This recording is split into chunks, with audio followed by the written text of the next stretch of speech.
AFTV, how fantastic is it to get a win? You can just look around and you see lots of people with big smiles on their faces, and that's what it's all about, isn't it? And it was a very impressive win in the end. Definitely. I think, it's our first kind of home win since the Man United game. The first half was a lot like a lot of the games we've had, but in the second half we came out and attacking football-wise. I mean, you can't complain.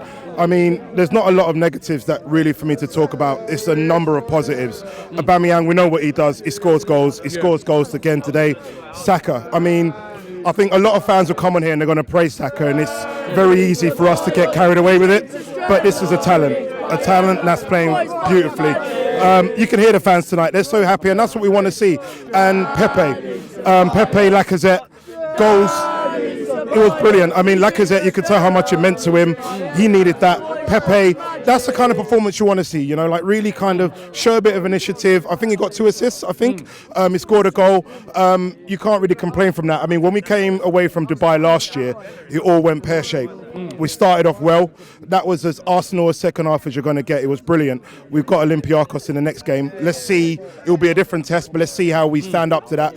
But you've got to take confidence from today's game, and it's brilliant. Any chance of any glimmer of the top 4 this season, or is that gone? Well, I'm not going to get carried away. 5. Well, there's always hope in football, and you don't want any of those players to go out not believing, right? But in order for us to do that, we've got to show form we haven't shown so far this season. Now, it's not impossible, but at the very minimum, you've got to do the business at home. We haven't done that often enough, right?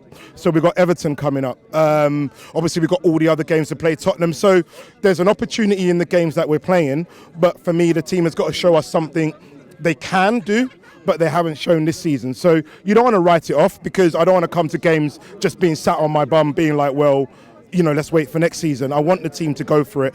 It might be a bridge too far, but let's really, really, really go for it. And, you know, like, let's just put the runs together. Let's get 1 win. It's only 1 win today. Let's get the second. Then if we win 3 or 4 games in a row, then let's see. Let's not worry about what the other teams are doing. Let's focus on ourselves. Then if in 4 games' time we've won a couple games, then we see where we are. Then the games mean something. But obviously for the top 4, that will mean a lot to us in terms of what we can do next season in terms of, you know, players and stuff. But I've sort of already written it off before today.